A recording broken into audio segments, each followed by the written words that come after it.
Hey there, it's Roslyn here. I'm back with another card making video to share with you today. And today I'm using some Sunny Studios, some MFT, some Lawn Fawn, a whole bunch of different products to make a very sunny, summery card. And this card features this cute little Pure Innocence girl. And this set is called Grande-sized Love. And this is the girl that did it for me. With the Pure Innocence line. It actually, I believe, came out of the vault from MFT, and as soon as I saw her, I needed her, and then I needed many, many more. So I have collected quite a few, and I'm hoping to feature more here on my channel. So I'm stamping her with some Gina K Amalgam Black ink. It's a really great ink for both watercoloring and Copic coloring or alcohol marker coloring. And it's a really nice crisp black that you get with it. So to start, I am using my Copic markers to color in her skin. And this is a common skin tone combination that I use is E13, E11, and E21. I find they really go together and blend well. And I do go back and forth, going from my darkest to my lightest, you know, to intensify that color to where I want it and to blend it out how I like it. And the paper I'm using today is Hammer Mill digital copy paper that I got off of Amazon, and I really like it for Copic markers. It blends really nice, it holds a lot of ink, and it gives me good results. So, and it's really, really thick too.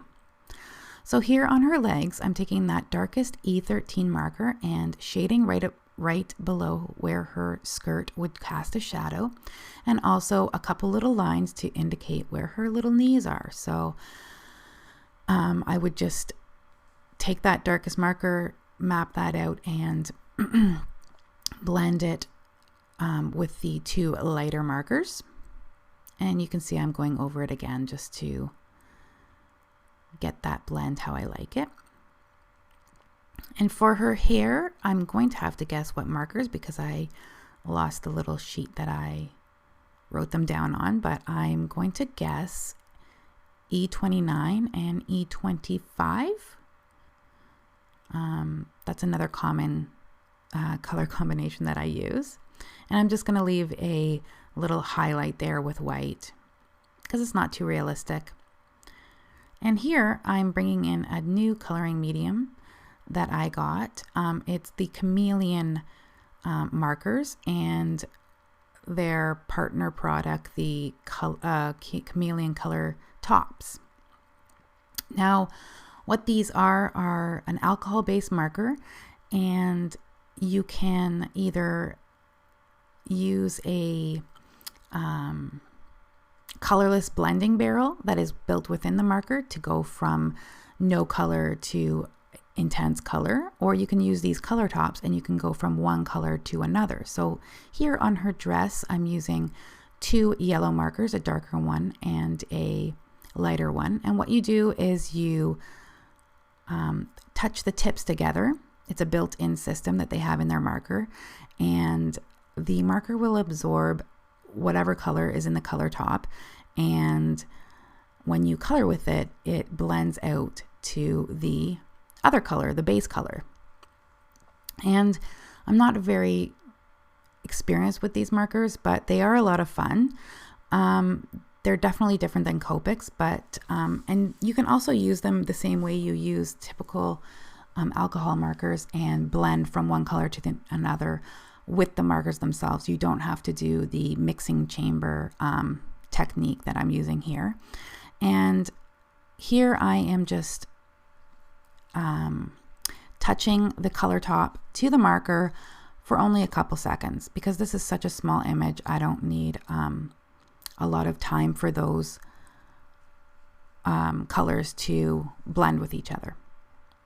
You can just see there I just colored some of the color off there to bring back that original marker color as I was coloring. And then I'm just doing the same here with a pink chameleon marker and a lighter pink color top. And I'm using the bullet nib here, as opposed to the brush nib that I was using on her dress and her shirt and boots. Next, I'm taking this, well, actually, I am figuring out my ink first. I was wanting to use tumble glass, but it didn't look like tumble glass when I opened it up, so I must have mixed that up in a previous project. But I'm taking some Bristol Smooth cardstock here, and I've cut out a die called Arched Stacked Dynamics from MFT, and I am blending some tumble glass distress oxide ink to make a cloudy background on this die cut.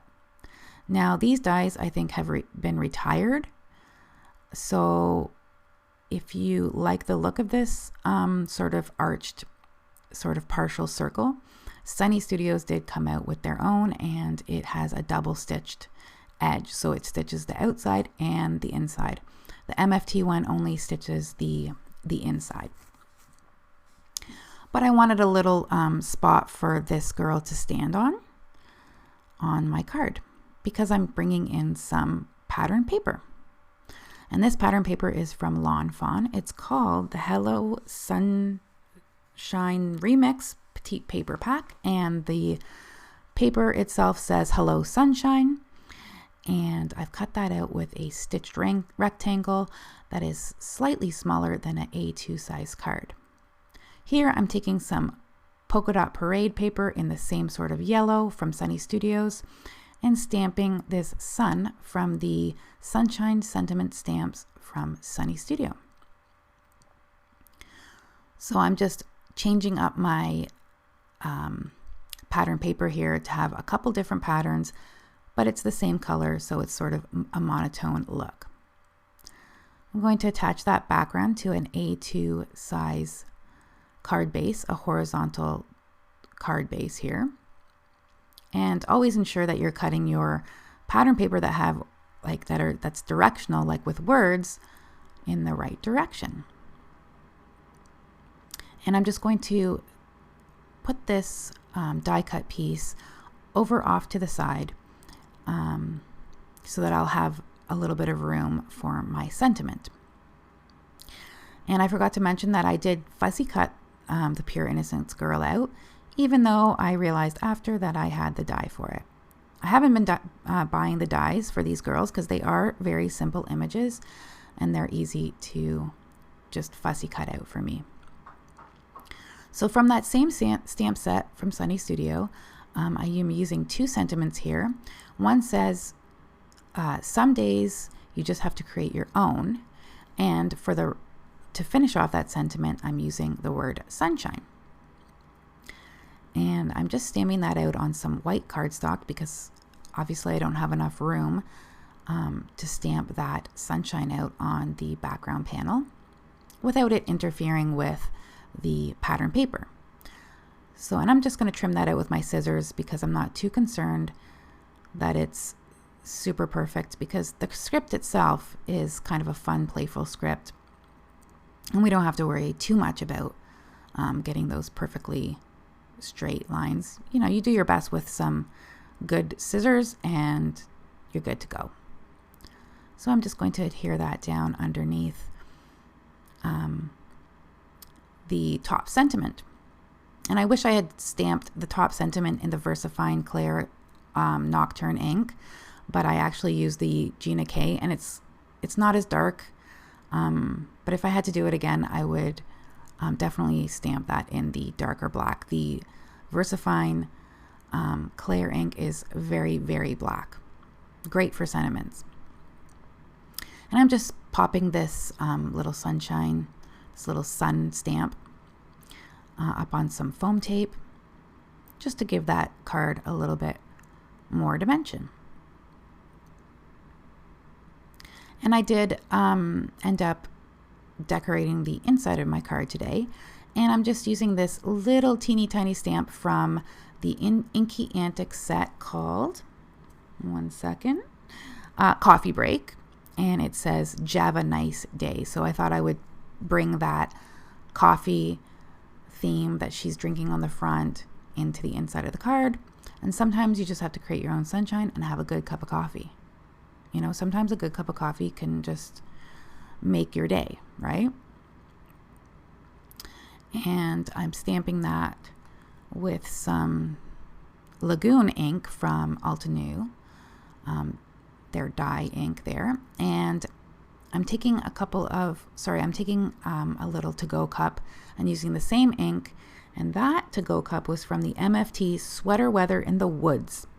And it's just this teeny tiny to-go cup, and I stamped some of the coffee beans around it just to finish that up. And it wasn't complete without some Nuvo drops, so I brought out some vintage drops. I got this in a Simon Says Stamp card kit, I believe. Oh no, actually I got this as an add-on with a code one time, and it's vintage drops in the color Bohemian Teal. And I just put a few here and there on the front of my card to finish it up. So I hope you enjoyed that video. Please subscribe and give me a like, give me a comment, and we'll see you guys soon. Take care. Bye-bye.